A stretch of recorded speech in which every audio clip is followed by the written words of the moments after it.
মামা ভাবছে কি ছক মারিতে পারে।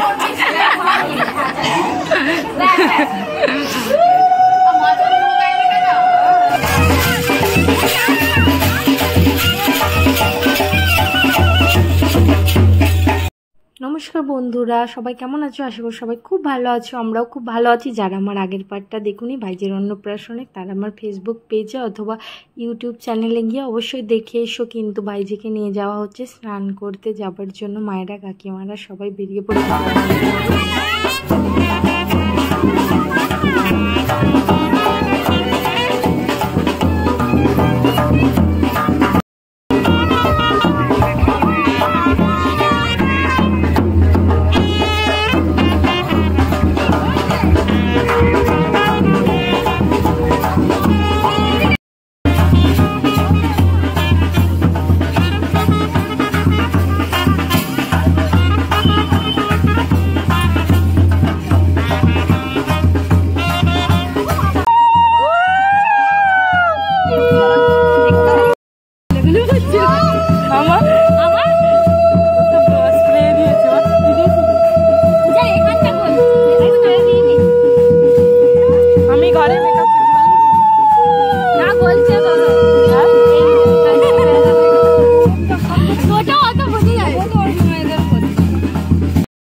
হাঁপিয়ে যাচ্ছে না কি রে?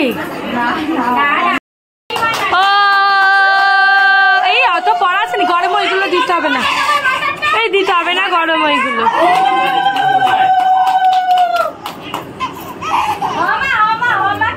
অন্যটা খুলে দে না, শুধু প্যান্টটা আর এটা পড়ুক।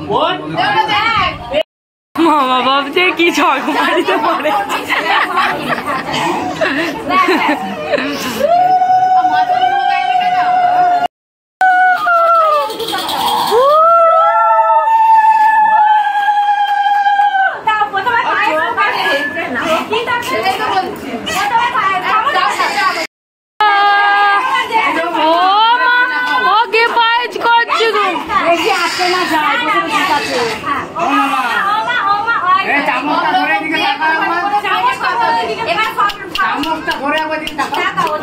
ওকে একটা হাতে কিছু দাও না, খেলনা ফেললা, ওকে একটা খেলনা দাও না।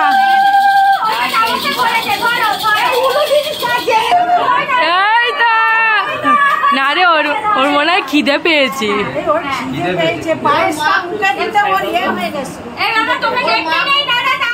না এইটা তো, এইটা না রে, এইটা ফলস হচ্ছে। ভাইয়ের আসল যে নিয়ম কারণ সেটা তো আগেই হয়ে গিয়েছিল, সেই জন্য আমি বলছিলাম যে এটা তো ফলস হচ্ছে, আগে তো আসল হয়ে গেছে।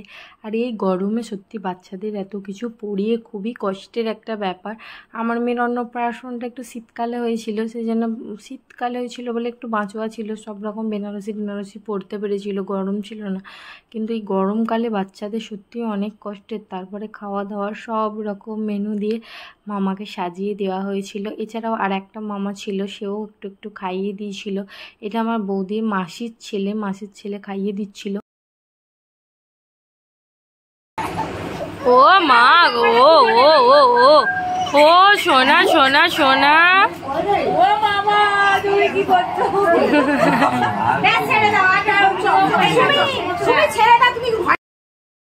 আমার বেচারি ভাইজির খুব কষ্ট হচ্ছিল। তারপরে মামারা খাইয়ে দিয়ে আর পালা হয়ে গিয়েছিল। বৌদি এসে গিয়েছিল, যেহেতু আসল নিয়ম আগে পালন করা হয়েছিল, ভোলানোর জন্য মাকেই আসতে হয়েছিল।